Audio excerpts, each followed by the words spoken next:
Hi guys, welcome to the Watch Hobbyist channel. So today I've got for you a RADO, and it's a first for me. I've never actually owned a RADO, but this one was announced this year at Basel, and it was the first RADO to ever stand out to me.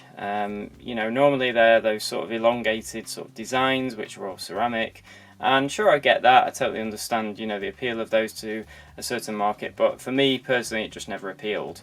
Whereas this one, when they released it, it looked really interesting.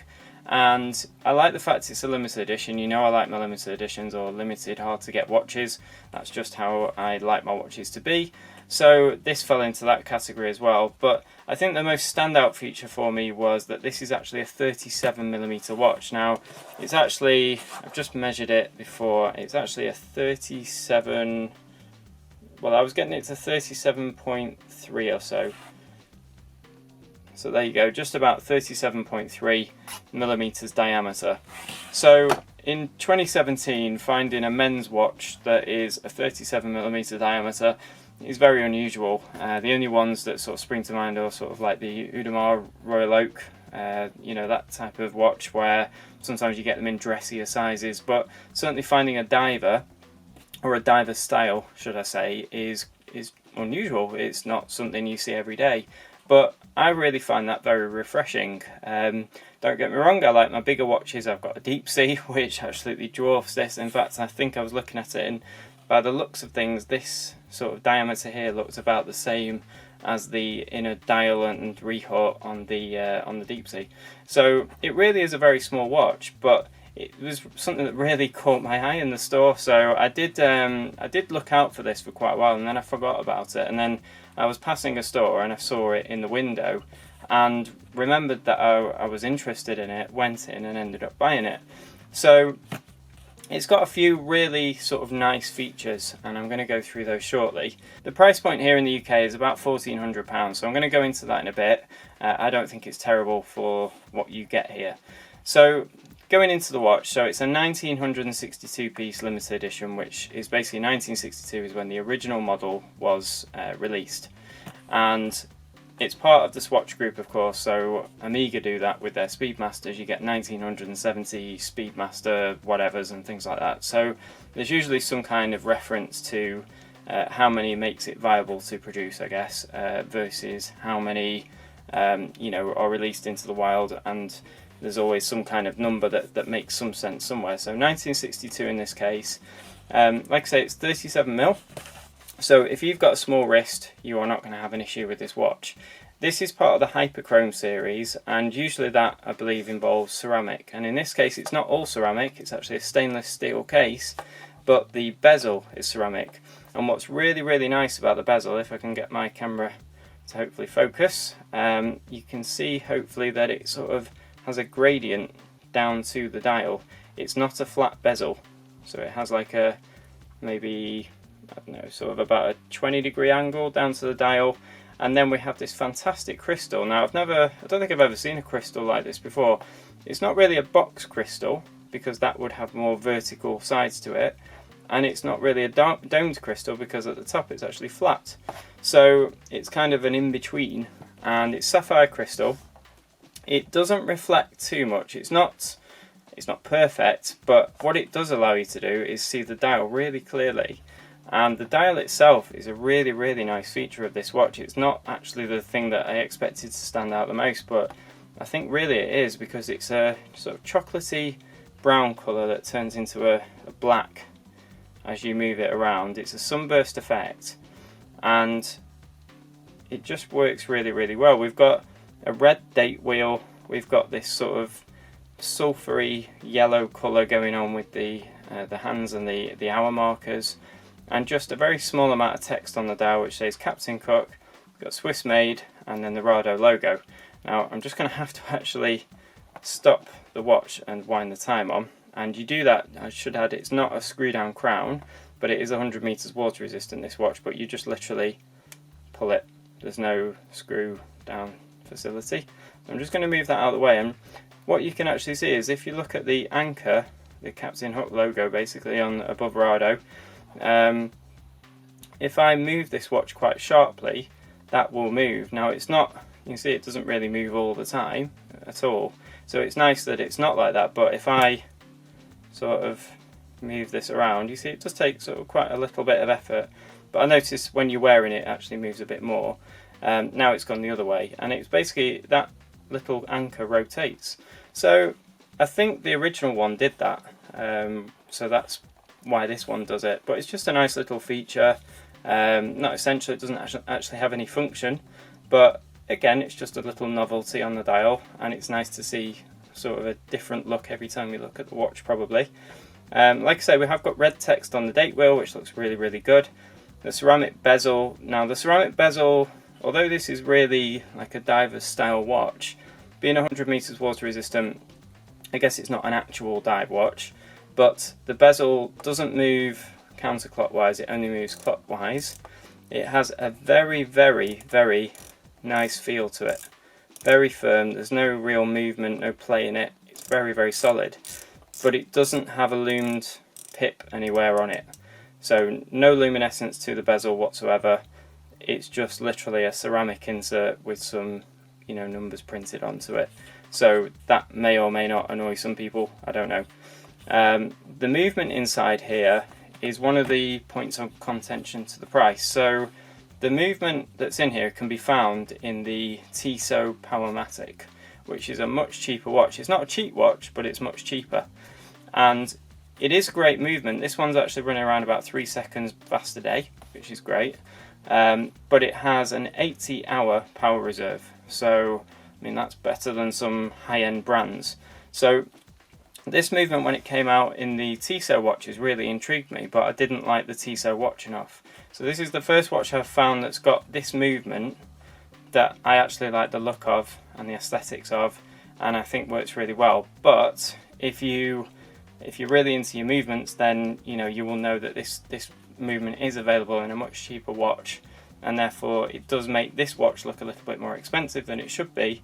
However, I don't think like that. I think it's actually a really well priced watch in 2017. I think you get an awful lot for your money, and I think the size is what appeals to me the most about this watch. So I'll give you some measurements. So we've got a diameter here. It's different every time I've done it, but it is always around about 37 millimeters, so 37.3 or so, which is what the manufacturer states. I did read another review that said 37.3, so it must be somewhere in that region. We've got a lug to lug of about 43 millimeters. So, you know, that's a nice size. It's not going to be too big on anybody's wrist by any means, but it's also, you know, I think there's probably a limit in terms of your wrist size as to pulling this off. I'm a 6.75 inch wrist. I'll show you a wrist shot. But I think on my size wrist it wears well. If I had like an 8-inch wrist, I think then it may just look a bit too small. But obviously you'll make your own mind up about that. And there is actually another version of this watch which is a 45 millimeters. So if you wanted to, you could go and buy the larger one. The only thing I'd say is that I don't feel the larger one has the same character. They've chosen different fonts, different date wheel, things like that. And it's a big, large watch at 45mm. You've still got large protruding lugs, and it's going to wear quite large, I would imagine. The other thing as well is that, obviously, if they've done a 45 and they've done a 37, could they have just released a sort of 39mm or a 41mm or something like that and just had the one model? But then I think the whole idea of this watch would have gone away. I mean, you know, it's nice that they've really copied the original size and design, and they've obviously done that on purpose. There's obviously a board meeting somewhere that's happened, and they've all agreed on it. And good for them, because the amount of times we see these homage watches that come out and they're a different size, or they have something this different or that different. This one actually, for me, is probably one of the most accurate remakes of a watch that I didn't know about, you know, that I've ever seen. So I think it's a really good achievement. It's good that the Swatch Group have sort of allowed this to happen. It might be a bit of an experiment to see if it sells well. You know, can they get away with selling smaller watches yet? You know, that type of thing. So I think I think 37mm is a really good size for this watch. In terms of its height, let's have a look. I've not actually measured the height. Can't imagine it's going to be too tall. Yeah, so just under 12 millimeters. So again, that's pretty good. You know, I think proportionally they've got everything spot on with this watch, and for it to also have a date in there and an 80-hour power reserve in such a nice form factor is very, very interesting, very unusual. And I think this watch should sell well, really. I mean, it deserves to sell well, you know, and they've only released 1962 worldwide, so hopefully it won't be available for too long. It's one of those watches that won't appeal to everybody, but if you have a smaller wrist, there's not too many that wear well on a smaller wrist. Now, it comes on a leather strap. It's the RADO engraved leather strap, so it is an official RADO strap. In terms of quality, I think it'll last well, but it's not the best leather strap I've ever seen. I think this would probably look better on a different sort of aftermarket strap as well. But they've thought about it in some way. They've got the nice stitching here that matches the colour of the loomed pips and loomed hour markers and things like that, so that works well. The clasp here says RADO, so it is a RADO branded clasp. So it's a nice strap combination, but I think, you know, if I do keep this watch, I think I'll be swapping the strap for something different. And that brings me to the only two negatives, really, I think, about this watch.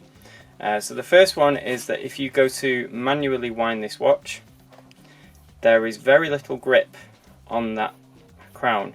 You've got the bezel which sort of protrudes above the crown here, and you're trying to sort of grab onto a very small crown which doesn't have that much grip to it. It's not a grippy crown. So really the best way to wind this watch is going to be just by wearing it. Let the rotor inside, you know, wind it automatically. But it's not terrible, don't get me wrong, it's just that it is an effort, and every time that thumb goes along there, it rubs along the bezel. So, you know, it's a bit uncomfortable, that's all.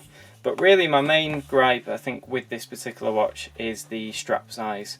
So the lug width here is 19mm, which is a bit of a miss, because if they would have done 18 or 20, then you've got a million straps to choose from out there. You can get whatever you want.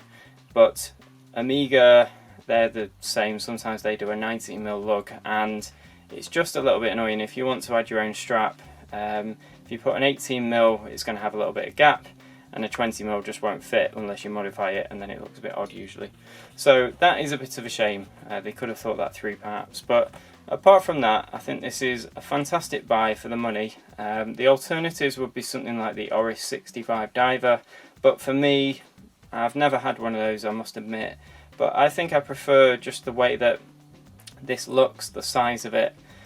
So this one works better for me. If I liked the Oris 65, I probably would have had one by now, and I've not done, but never say never. But luminescence as well is not the best, I must admit, but it's not terrible. It's still very good, but it's as good as you would expect on this type of watch. So I hope you've enjoyed this little look at the RADO Hyperchrome Captain Cook, as you can see on the dial. And it's a 37mm watch. Like I say, UK price is about £1,400 here at the moment, and it's a limited edition of 1,962 pieces. Make sure you give me a thumbs up if you did like the video, and please make sure you subscribe to the channel, and I will see you again very soon.